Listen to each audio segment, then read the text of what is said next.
All right, kids, it's time for yet another class at Lunch Hour Legal Marketing. Welcome back to LHLM 101. This week, we are talking about CRM. Professor Sam, let's start here.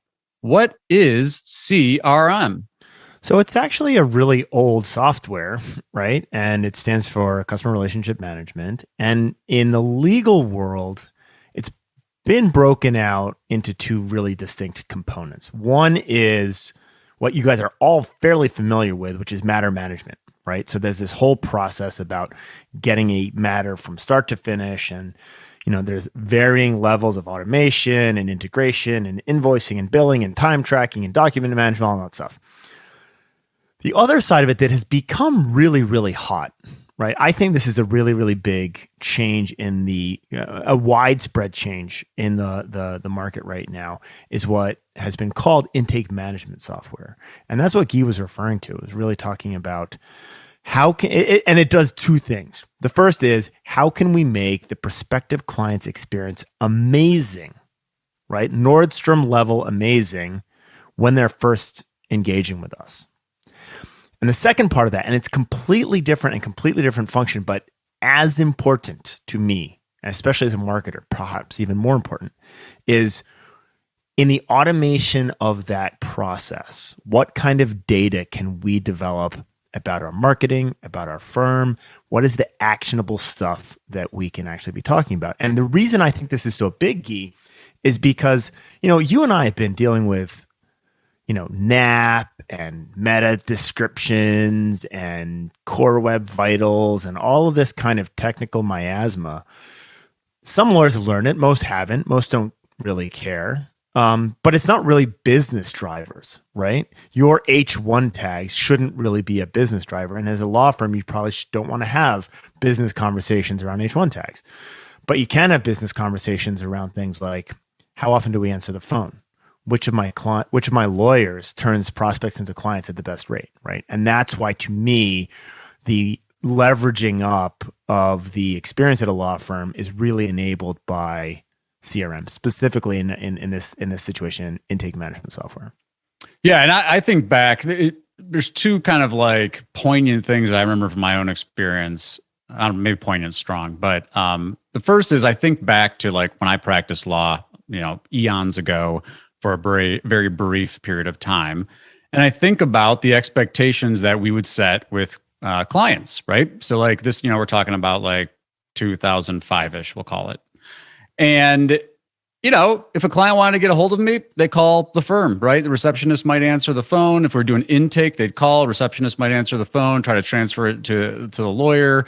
We'd perform an intake, and then we'd either be like, next step, you got to come in, and we'd be talking retainer agreement and, investigation, or we'd be, saying, hey, we're just not, this isn't a case. If it was some case, we didn't think it was a case, or, sending a turn down letter.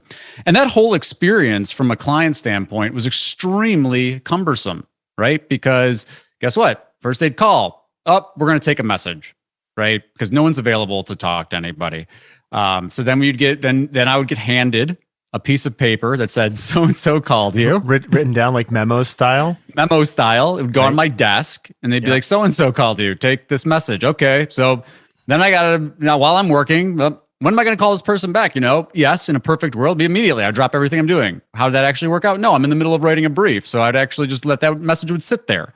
What if it fell off, the back of your desk? Fell off my desk. Yeah, that happened all the time. And guess what? In the meantime, that person who's dealing with something serious in their life is looking to talk to a lawyer, regardless of how they heard about us. It's probably like, maybe I should get a second somebody else to talk to about this, because I haven't heard back from Gyi in a couple hours. Or maybe they tried calling back a bunch of times, or maybe they'd leave a voice message.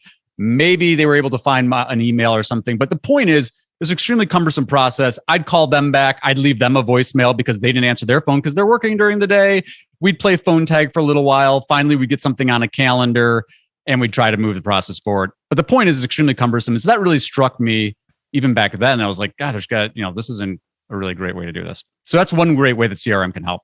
The second one is, and you alluded to this, but gosh, we see this all the time. I'll remember this, like it was maybe like 10 years ago, 8 to 10 years ago. And, we're talking to a prospective client at Attorney Sync, and, we'd be like, hey, how are you tracking open case files? Oh, we've got a yellow pad, right? I'll fax over our yellow pad of open case files to you. And I'm like, whoa. I'm not, we don't have, actually, we had a digital fax, then we had like hello fax or something. So they could have technically faxed it to us. But even if they did, I wouldn't have been able to read it. It wouldn't have been very organized. And obviously they're not doing very sophisticated tracking. And so if either of those stories resonate with you and you're still kind of doing it, whether you're serving clients that way, scheduling, this is the episode for you. Yeah, this is. And I think one of the keys on this is the CRM software used to be in the domain of the big players who could afford it, right? It was expensive, hard to customize, pain in the neck. No longer the case, right? So if you're a solo practitioner, you can now run a much more sophisticated organization than most large law firms are doing just 5 years ago, right? And as a solo, and that's amazing. So, the other thing that I was thinking as you were talking about that, Gyi, this is something I still fight with, and I can't believe we're still fighting with the legal industry about this. How did you hear about us? Right? Like, that is the most awful component of an intake that you could possibly do. So if you are still, and now that I've insulted half of the listeners again, we haven't insulted listeners for a while. Since last episode. If you are still asking your prospects how they found you, keep listening. This is very much worth your while. So we kind of defined what CRM is. Conrad, table stakes features that any CRM software worth its salt should have. Yeah. So there are a couple components to this that I think are very important. Number one, data openness. Right? So the ability to pass data between systems, right? And so intake management software is really just a very small portion of that prospect experience with you. And so you need to be able to bring in phone records. You need to be able to export that into your matter management system. You need to be able to do things like take in Google Analytics data. And if you run a closed system, you can't do that, right? And there are some legal specific intake management software and matter management software that is a closed system because it doesn't talk to anyone else. That is utterly stupid. Number two, for me, at the very least, there needs to be a field where you can do source attribution so you know where your prospects are coming from. Now, that does not mean, how did you hear about us? That means going to another piece of software somewhere and having the software tell you why they called you. So your dynamic call tracking from CallRail, for example, that would work. But better yet, what I really wanted to do is automatically populate. I wanted to automatically create that record, and I want that data source, the source field of why that person found you, to be automatically populated. Those things are just so unbelievably important. Yeah. And from my perspective, I think, and I know that the lines get fuzzy between because I know people are listening to this and might be a little more deeper in the weeds here. They're going to be like, well, there's a difference between CRM and practice management and marketing technology stack and yada, yada, yada. But for me, whatever's handling intake, if your CRM is going to be a form on your website, or as you mentioned, your phone number or your email system is going to run through your CRM, and I think it should. It's table stakes to have autoresponders set up so that you can actually stop the person's shop. I think it's table stakes to be able to have automation triggers. So whether that's firing an automation through someone making a phone call or sending an email, the more sophisticated ones can actually do it based on visits to site and things like that.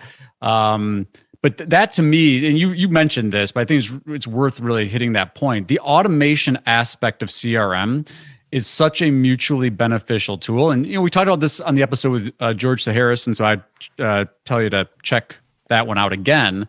But using your CRM to automate the parts of the process that lend themselves to automation is a mutually beneficial thing, both for your potential clients, your clients, and for your firm.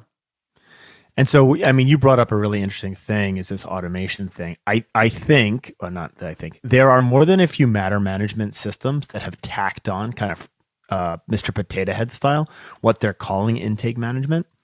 but it's not, right? It's just a field that says source.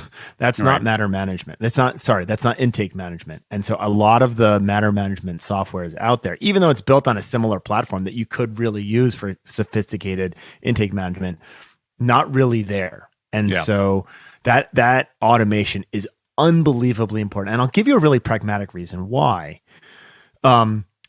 If you are doing things manually, your front desk people are not going to bother to do data entry around the spam calls that they receive because they don't think it's a good use of their time.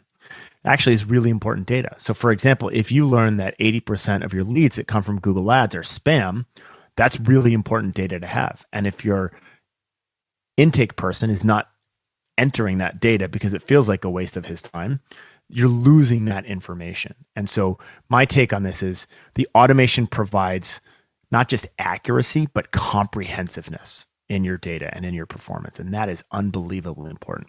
The other thing, Gyi, you talked about this in terms of stopping the shop, integration with calendar. That was the third thing that I probably should have said. Integrating with your calendar. So when someone calls in and your front desk decides that they want to schedule that person with you, you can do that very, very easily. And by integrating with a calendar, if that's integrated into your CRM system, you can now talk about your consultations. You can talk about your marketing in terms of the consultations that are generated. You can talk about how many consultations you have instead of how many leads. Who wants to talk about leads when you can talk about consultations and clients, right? Much more important. Yeah, and that brings me to my kind of final feature. And, in some ways you could argue maybe it's not table stakes because you can always export the data and build your own, but native reporting. It's, a lot of lawyers out, especially in legal context, a lot of the lawyers, they're not Google Data Studio and Microsoft Power BI wizards. And so having a native reporting system that can show you, new prospects by source and how they're moving through a pipeline and ideally things like cost per acquisition of a client or return on an ad spend of a campaign, like that to me has got to be table stakes. Like so many CRM providers that are like, they cover a lot of those other basics and their reporting is just not so great. So if you're having conversations with CRM vendors, definitely ask about the reporting capabilities and as Conrad mentioned, the integrations. I think that that's just so important. And I would be remiss in not warning you, be careful about letting your marketing agency do the reporting because they will do everything they can to make themselves look good. Yeah. Money makes a world go round. Money makes a world go round. Yeah, money make a world go round. Yeah, money make a world go round. Yeah, money make a